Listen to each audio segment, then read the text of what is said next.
Durante más de un siglo, la hipótesis documentaria ha ocupado un lugar central en el estudio crítico de la Biblia, particularmente en el análisis de la autoría del Pentateuco.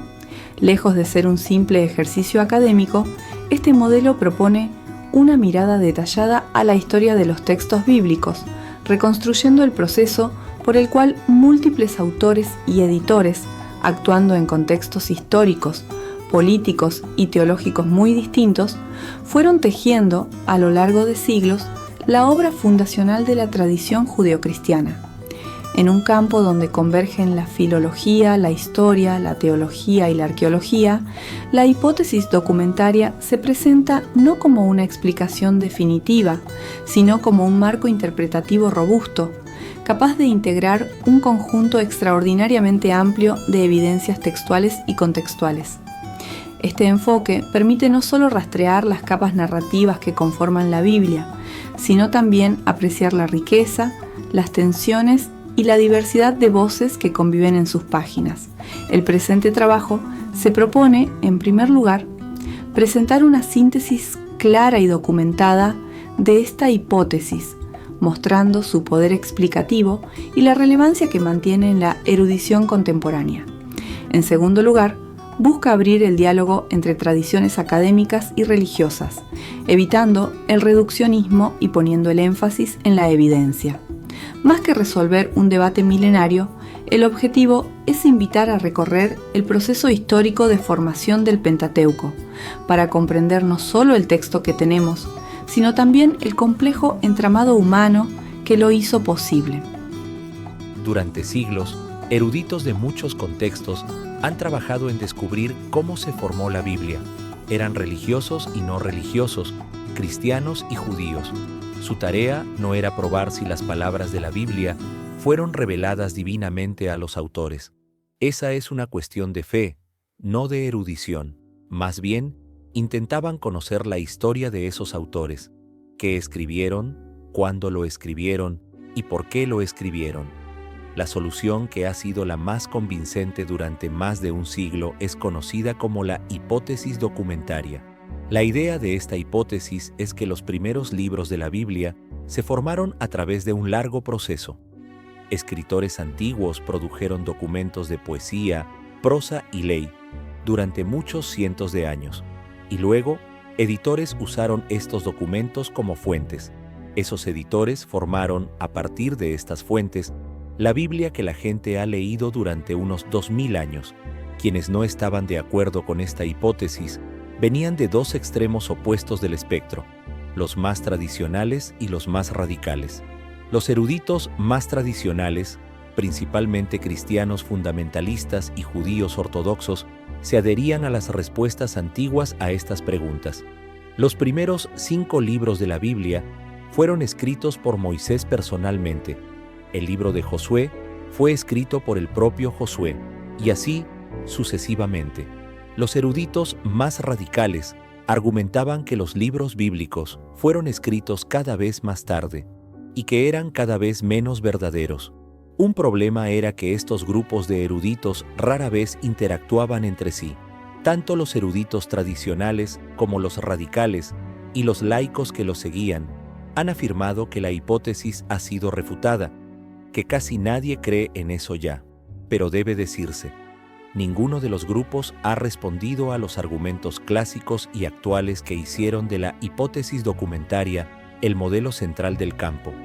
La hipótesis que, supuestamente, nadie cree ya, continúa siendo el modelo en el que la mayoría de los eruditos trabajan. Continúa enseñándose en cursos en universidades y seminarios importantes, y sigue apareciendo en libros de texto introductorios sobre estudios bíblicos.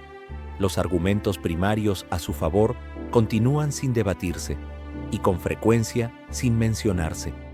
Esta falta de compromiso fue desafortunada. Puedo testificarlo desde mi experiencia personal. Por un lado, he participado en discusiones y debates con colegas más radicales, en reuniones profesionales y por escrito. Y por el otro lado, me he sentado en la misma mesa con rabinos ortodoxos y con eruditos cristianos fundamentalistas. Cuando he presentado este tema en clases universitarias, He tratado de ser lo más sensible posible a los sentimientos de mis estudiantes fundamentalistas y ortodoxos. El objetivo no era sacudirlos, ni provocar crisis de fe. Más bien, los animaba a discutir estos asuntos con sus líderes religiosos, con amigos, con familia, o con quien ellos confiaran que les fuera de ayuda. Espero que todos hayamos aprendido que podemos sentarnos con personas con las que no estamos de acuerdo y aprender juntos. Por eso es una pena que los eruditos tradicionales y radicales tan rara vez se comprometan con la erudición con la que no están de acuerdo. Esto no debería reducirse al desprecio humorístico por las posturas de otros. Debe reducirse a evidencia. La recopilación de evidencia en este libro está destinada a ser la mayor tabulación de evidencia en un solo lugar hasta la fecha, y son datos duros. Por ejemplo, aquí no se incluye el estilo, ya que el estilo usualmente no es un criterio satisfactorio para distinguir fuentes, porque a menudo involucra juicios subjetivos. La excepción es cuando podemos observar un elemento de estilo que es definible y cuantificable. Como ejemplo de tal elemento, el juego de palabras, o paronomasia, ocurre frecuentemente en algunas de las fuentes, pero es raro en otras. De modo que quisiera, 1. Presentar la mayor colección de evidencia, jamás reunida en un solo lugar, sobre esta hipótesis. 2. Hacer posible leer cada uno de los textos, fuente individualmente, para ver su arte, sus visiones sobre Dios, Israel y la humanidad, y su conexión con su momento histórico. 3. Hacer posible ver los pasos en la formación de la Biblia a partir de estas fuentes. Y 4. Ayudar a los lectores a apreciar que el todo es más que la suma de sus partes. La Biblia es una obra rica, compleja y hermosa como resultado de la forma extraordinaria en que fue creada. La hipótesis básica es: estos libros bíblicos fueron ensamblados a partir de fuentes. El contexto histórico en el que estas fuentes fueron escritas y luego editadas juntas fue el siguiente. Durante 2 siglos, de 922 a 722 antes de nuestra era, la tierra prometida bíblica estuvo dividida en 2 reinos, el reino de Israel al norte y el reino de Judá al sur. Un texto conocido como Jota fue compuesto durante este periodo. Se llama Jota porque, desde su primera frase, se refiere a Dios por el nombre propio YHWH, Yahweh en alemán, que era la lengua de muchos de los trabajos fundacionales en este campo. Incluye las famosas historias bíblicas del Jardín del Edén, Caín y Abel, el diluvio, la Torre de Babel, además de historias de los patriarcas Abraham, Isaac y Jacob, así como historias de José y luego de Moisés, el éxodo de Egipto, la revelación en el monte Sinaí y los viajes de Israel por el desierto hacia la tierra prometida. Jota fue compuesto por un autor que vivía en el reino del sur, Judá. Un segundo texto, conocido como fue compuesto durante este mismo periodo. Fue compuesto por un sacerdote que vivía en el reino del norte, Israel. Se llama porque se refiere a la deidad simplemente como Dios, que en el hebreo original es Elohim, o por el nombre divino Él en sus historias, hasta el tiempo de Moisés. Es decir, a diferencia de Jota, el texto desarrolló la idea de que el nombre propio de Dios, YHWH, no fue conocido en la tierra hasta que Dios eligió revelarlo a Moisés. No incluye ninguna historia del principio del mundo, como la creación o el diluvio. Su primera parte parece estar perdida. Comienza en medio de la historia de Abraham, luego incluye historias de Isaac, Jacob, José, Moisés, las plagas y el éxodo, la revelación en la montaña y los viajes por el desierto. Algunas de estas historias tienen paralelos con las historias de Jota, y algunas son diferentes. El proceso de identificación de las fuentes bíblicas llevó siglos.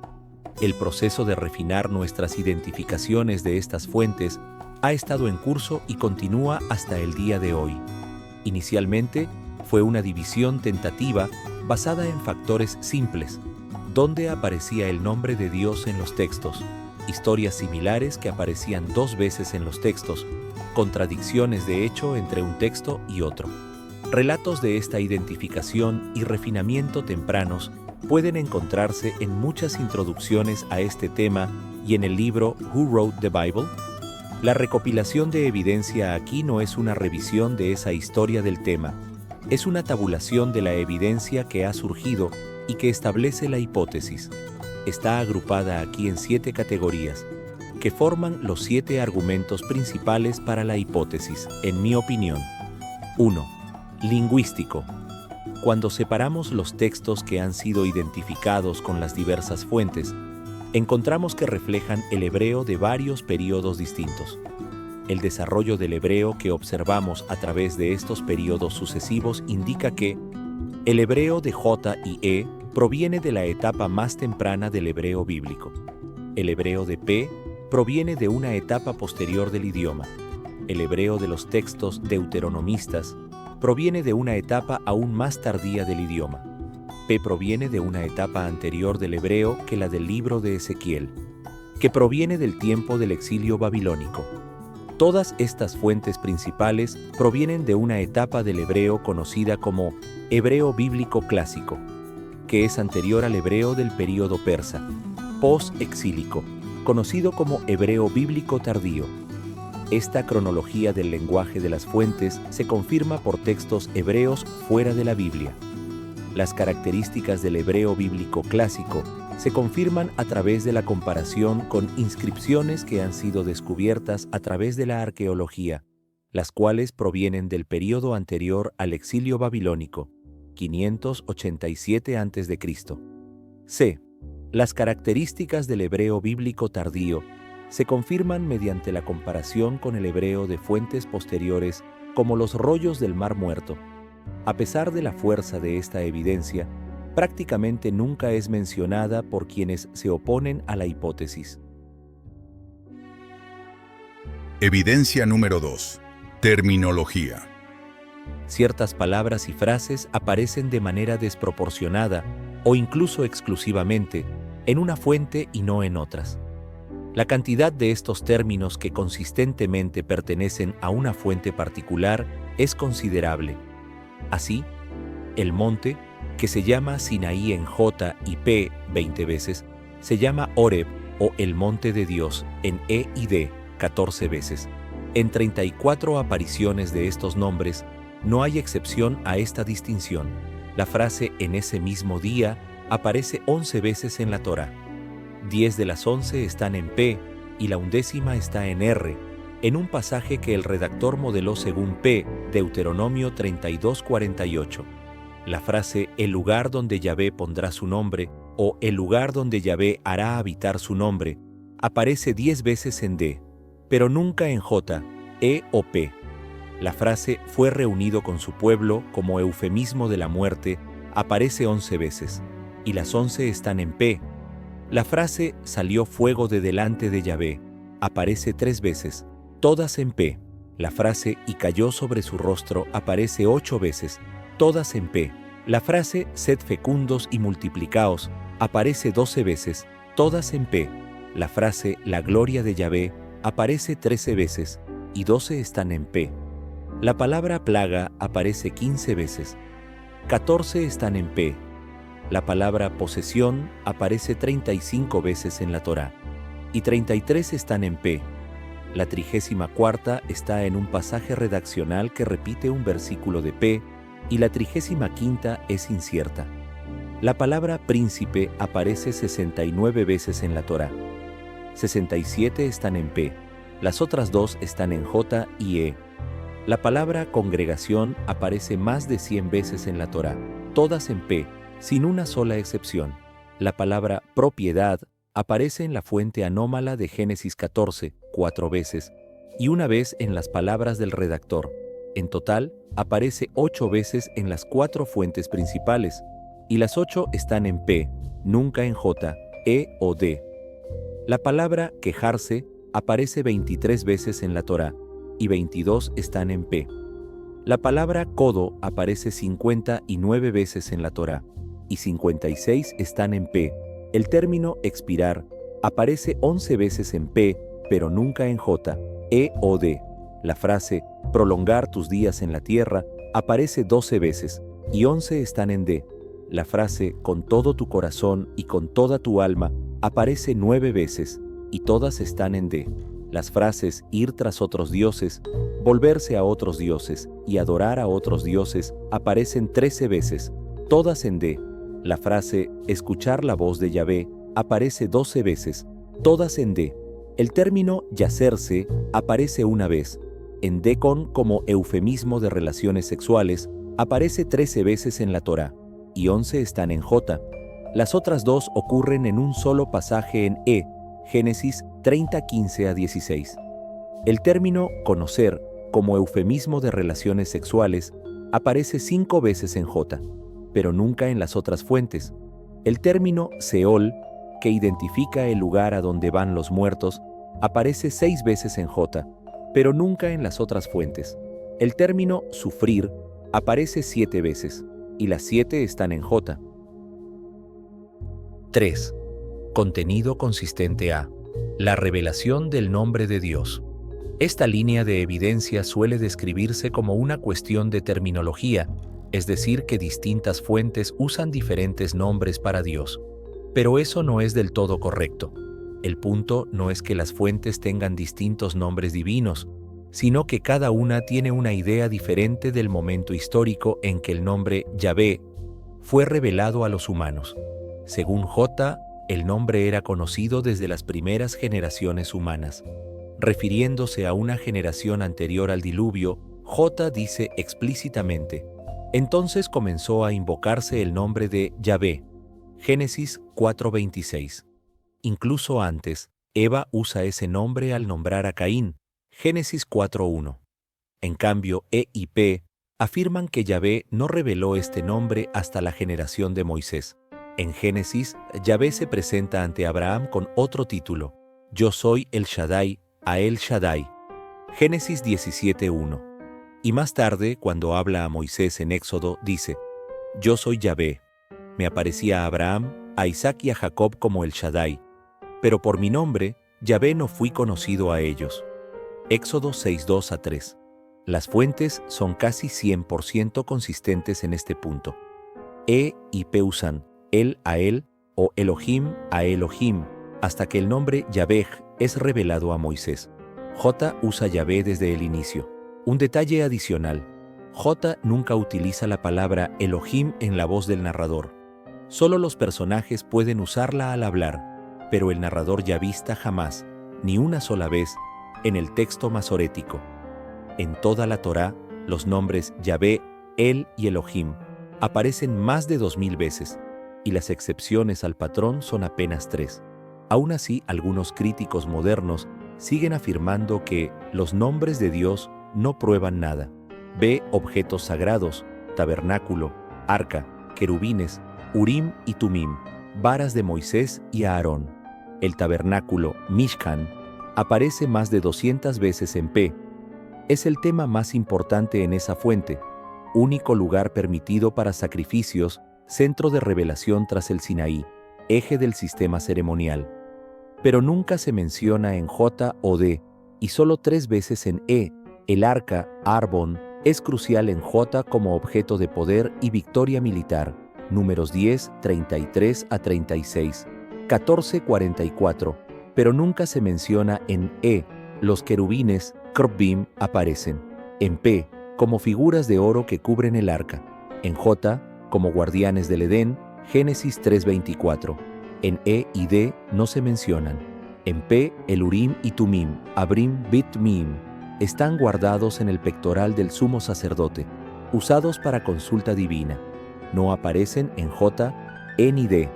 En E, los milagros se hacen con la vara de Moisés, Maté Moshe, Éxodo 4:2 a 5, 17, 20, 7:15 a 17, 20.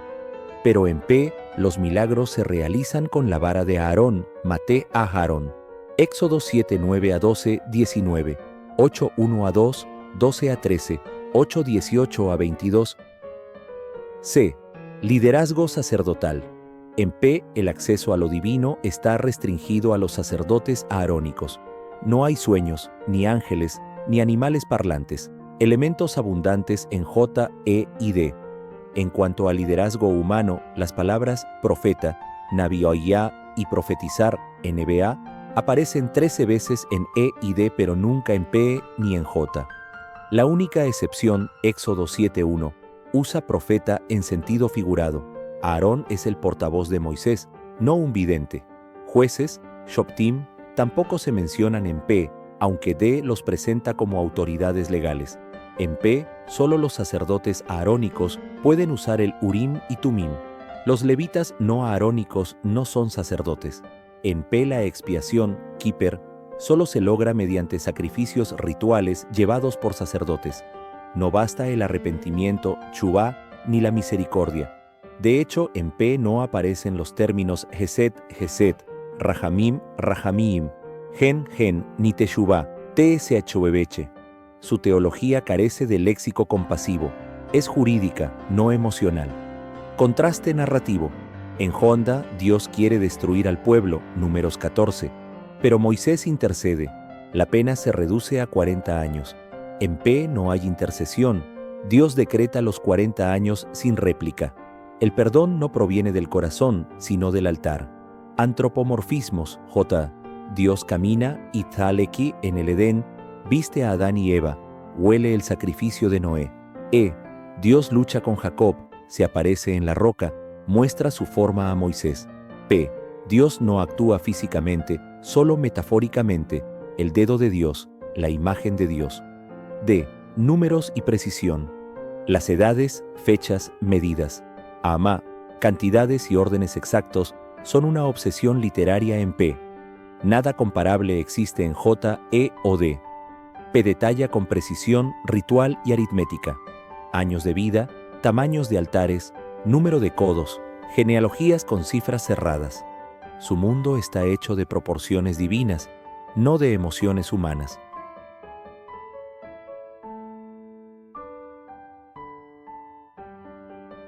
¡4!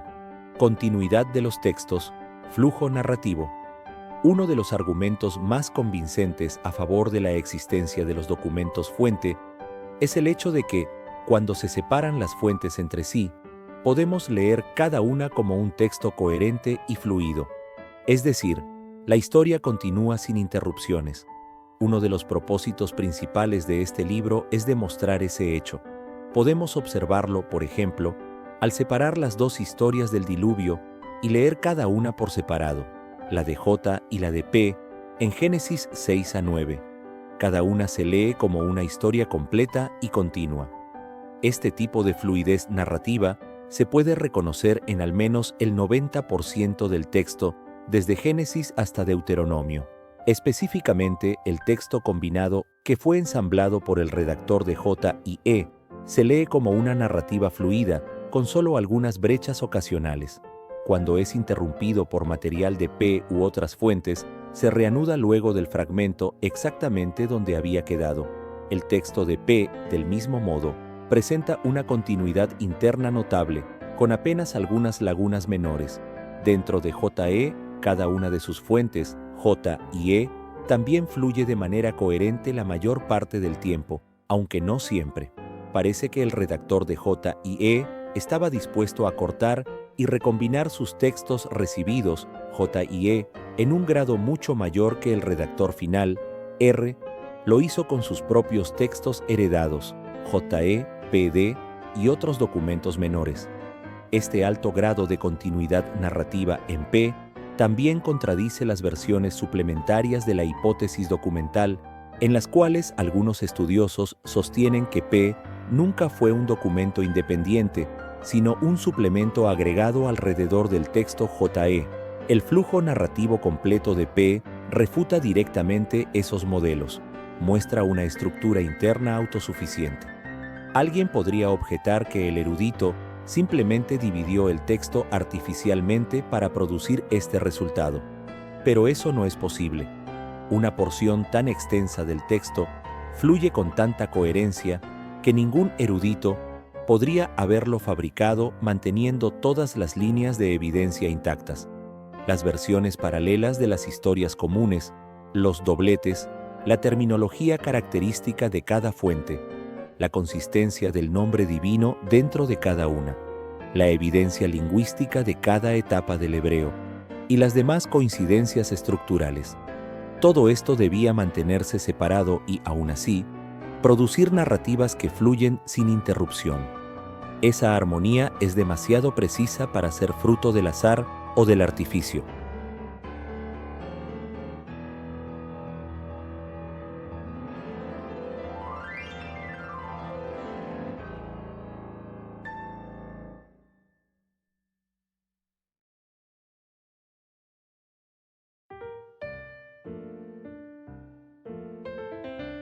¡5! Conexiones con otras partes de la Biblia.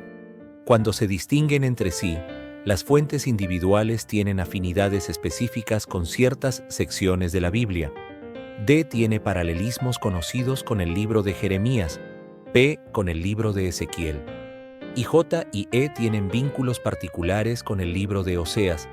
No se trata simplemente de coincidencias temáticas, sino de conexiones reales en el lenguaje, las imágenes y la teología entre ciertas fuentes y obras proféticas concretas. A, Jeremías y D. Al dividir el libro de Jeremías entre secciones poéticas y prosaicas, se observa que D presenta vínculos marcados con ambas. En la poesía, hay al menos 45 términos o frases característicos de D o de la historia deuteronomista, como del más pequeño al más grande, terco y rebelde, temprana y tardía lluvia a su tiempo, grano, vino, aceite, ganado, me abandonaron, fueron tras Baal o otros dioses, deshonra sobre la faz del campo, circunciden su corazón, fueron tras la vanidad y se volvieron vanos. En la prosa de Jeremías, los paralelismos con D y la historia deuteronomista son aún más evidentes, distribuidos en 30 capítulos. Ejemplos: con todo tu corazón y toda tu alma, los saqué de Egipto, del horno de hierro, todo el ejército del cielo, y será si escuchas a Yahvé, me dejaron y ofrecieron incienso a otros dioses, sobre todo collado alto y bajo todo árbol frondoso. Obstinación del corazón, el extranjero, el huérfano y la viuda. Mi nombre es invocado sobre esta casa. Los echaré de delante de mi rostro. Tu cadáver será comida para las aves del cielo y las bestias de la tierra. Llamo por testigo, he aquí traigo un mal. Todos los que lo oigan, les zumbarán los oídos. Fuego se ha encendido en mi ira. B. Ezequiel y P. Los paralelos entre P y Ezequiel son tan llamativos como los de D con Jeremías. Ejemplos: las bendiciones y maldiciones de Levítico 26 se reflejan en Ezequiel 5 a 7, Levítico 26, 29. Comerás la carne de tus hijos. Ezequiel 5, 10. Los padres comerán a sus hijos. Levítico 26, 33 y Ezequiel 5, 10 usan la raíz CRH, dispersar. Ambos emplean sher, remanente. Levítico 26, 22, 25. Bestias salvajes, espada y epidemia. Ezequiel 5:17, hambre, bestias, sangre y espada.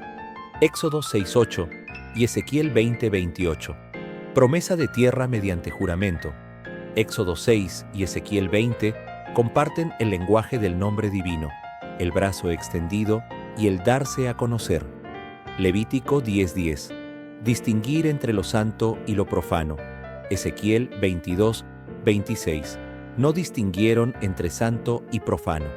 Especialmente importante es el hallazgo de William Prop, quien muestra que Ezequiel cita pasajes de P en el mismo orden en que aparecen en el texto final de la Torá. C. Oseas con J y E. El profeta Oseas, al hablar sobre Jacob y Esaú, cita solo a J y E, no a P. Oseas 12:4 a 5 alude a Jacob en el vientre, J, la lucha con el ángel, E y Betel, J. Oseas 9:10 menciona la herejía en Baal Peor, nombre usado solo en J, Números 25, 1 a 5. En P, en cambio, se habla solo del asunto de Peor, Números 25, 8, 31, 16. D. J y la historia de la corte, segundo Samuel. Existen amplias conexiones entre Jota y la historia de la corte de David, principalmente en 2 Samuel. Se ha sugerido que ambos textos fueron escritos por el mismo autor o que uno imitó el estilo del otro. Friedman propone que Jota, la historia de la corte y ciertos textos de Josué, Jueces y 1 de Samuel fueron compuestos por un mismo autor, una sola mano narrativa con una visión coherente del liderazgo y la tragedia moral. Aunque esa tesis se desarrolla en profundidad en The Hidden Book in the Bible, aquí se subraya solo que la conexión entre Jota y esa historia es única y no se extiende a P ni D. Esto refuerza la evidencia de que Jota fue una fuente independiente y literariamente unificada. 6. Relaciones entre las fuentes y con la historia. A. J y E en relación con los reinos de Judá e Israel. Desde 922 hasta 722 a.C., la tierra prometida estuvo dividida en 2 reinos, Israel al norte y Judá al sur. Las fuentes J y E reflejan fielmente esta división política, teológica y geográfica. J se asocia con Judá. Abraham vive en Hebrón. Génesis 13:18, 18:1, capital de Judá. Los exploradores solo ven las tierras de Judá. Números 13:17 a 20. Caleb, tribu de Judá, es el único explorador optimista. Judá es personaje destacado en J. Historia de Judá y Tamar. Génesis 38. Interviene decisivamente en la historia de José. Génesis 37, 43 a 44. El linaje real de Judá desciende de Pérez, hijo de Judá. Jacob bendice a Judá. Génesis 49 y le otorga el cetro real. Judá salva a José y garantiza a Benjamín. La historia del arca es clave en J, pero ausente en E. El arca estaba en territorio de Judá. En J, los querubines son legítimos, pero los becerros fundidos de Israel no. El mandamiento contra ídolos en J prohíbe dioses fundidos. Éxodo 34:17. Se asocia con Israel y los sacerdotes del norte. Compra de tierras en Siquem. Génesis 33:18 a 19. Capital del reino del norte. Las tribus mencionadas en E son del norte: Dan, Efraín, Manasés. Efraín es favorecido. Génesis 48. Tribu de Jeroboam. Juego de palabras: un hombro, Shekem, sobre sus hermanos. Génesis 48:22. Conserva los huesos de José para enterrarlos en Canaán. Éxodo 13:19. El nombre Penuel aparece tanto en Jeroboam como en E. Génesis 32:31. En E, Rubén salva a José y garantiza a Benjamín. Génesis 37:22, 42:37. Crítica implícita a la monarquía davídica por los Misim, trabajos forzados como los de Salomón. Josué es exaltado en E, no aparece en J. Contiene el código de la alianza, Éxodo 21 a 23, lo que indica procedencia sacerdotal. Vínculos con los sacerdotes de Silo, expulsados por Salomón. La historia del becerro de oro en E ataca tanto a Aarón, Jerusalén, como a Jeroboam, Israel. En E, Aarón es deslegitimado también por su oposición a Moisés. Números 12. Moisés rompe las tablas y no recibe otras. Indicio de duda sobre la autenticidad del arca. B. P y el período posterior a la caída de Israel.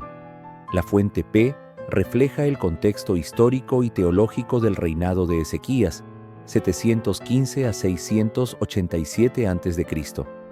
Distingue claramente entre sacerdotes aarónicos y levitas ordinarios.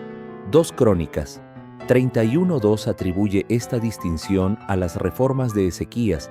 Esta separación no aparece en Ezequiel, quien distingue solo a los sadoquitas.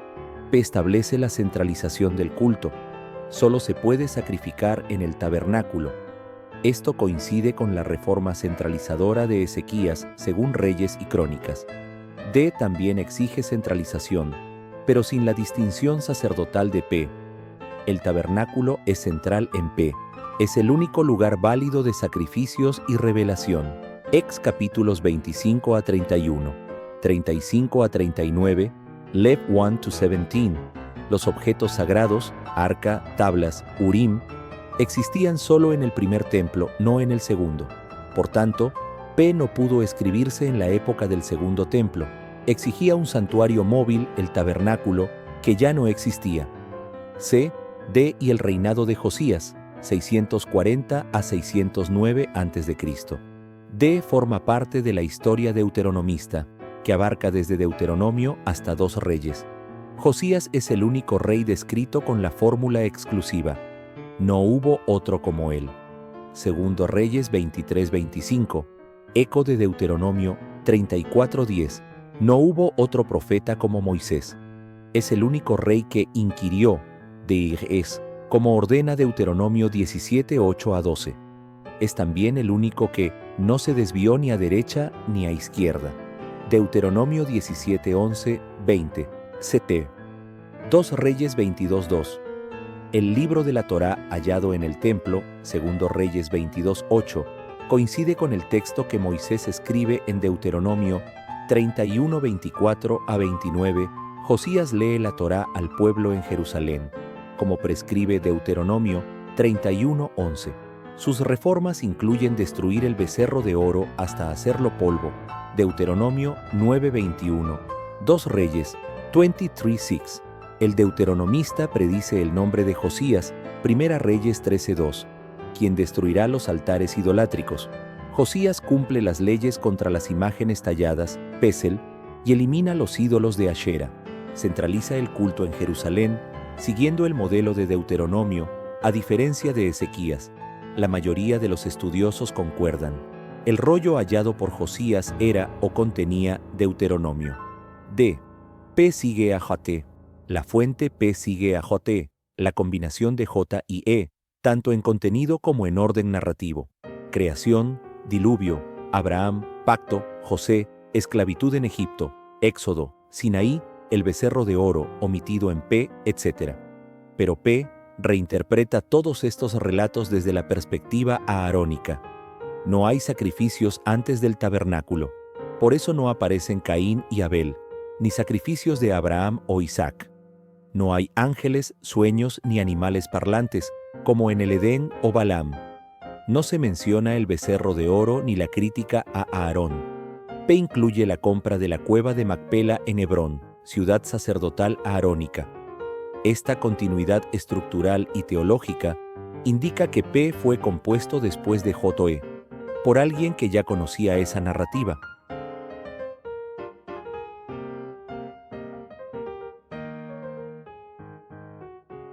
¡7! Convergencia. Por encima de todo, la evidencia más sólida que establece la hipótesis documentaria es que diversas líneas de evidencia convergen. Hay más de 30 casos de dobletes, relatos o leyes repetidos en la Torá, a veces idénticos, más frecuentemente con algunas diferencias de detalle. La existencia de tantos textos que se superponen ya es notable, pero su mera existencia no es el argumento más fuerte. Después de todo, uno podría responder que esto es solo una cuestión de estilo o estrategia narrativa. De modo similar, hay cientos de aparentes contradicciones en el texto, pero uno podría responder que se pueden abordar una por una y encontrar alguna explicación para cada contradicción. Y de forma semejante está el asunto de los textos que llaman consistentemente a la deidad Elohim, es decir, Dios, mientras otros la llaman Yahvé, a lo cual se podría responder que esto es simplemente como llamar a alguien a veces por su nombre y a veces por su título. El argumento poderoso no es ninguno de estos asuntos por separado, es que todos estos asuntos convergen. Cuando separamos los dobletes, esto también resuelve casi todas las contradicciones, y cuando separamos los dobletes, el nombre de Dios se divide consistentemente en todos, salvo 3 de más de 2000 ocurrencias. Y cuando separamos los dobletes, la terminología de cada fuente permanece consistente dentro de esa fuente. Ya se listaron 24 ejemplos de este tipo en la sección de terminología. Y cuando separamos las fuentes, esto produce narraciones continuas que fluyen con solo una interrupción ocasional. Y cuando separamos las fuentes, esto encaja con la evidencia lingüística, donde el hebreo de cada fuente coincide consistentemente con lo que sabemos del hebreo en cada periodo, y así sucesivamente para cada una de las 6 categorías previas a esta sección. El nombre de Dios y los dobletes fueron los puntos de partida en la investigación sobre la formación de la Biblia, pero no fueron, ni son, argumentos principales por sí solos. El argumento más convincente para la hipótesis es que ésta explica mejor el hecho de que toda esta evidencia de tan diversos tipos converge de forma tan consistente. Hasta el día de hoy, nadie que yo conozca y que haya desafiado la hipótesis ha abordado este hecho. Así no listé los dobletes como uno de los argumentos primarios para la hipótesis más arriba. El argumento principal es, más bien, que tantas historias duplicadas se alinean con tantas otras categorías de evidencia, compuestas por cientos de datos. Teniendo en cuenta ese argumento mayor, ahora podemos tomar en cuenta los dobletes y añadirlos al conjunto de la evidencia.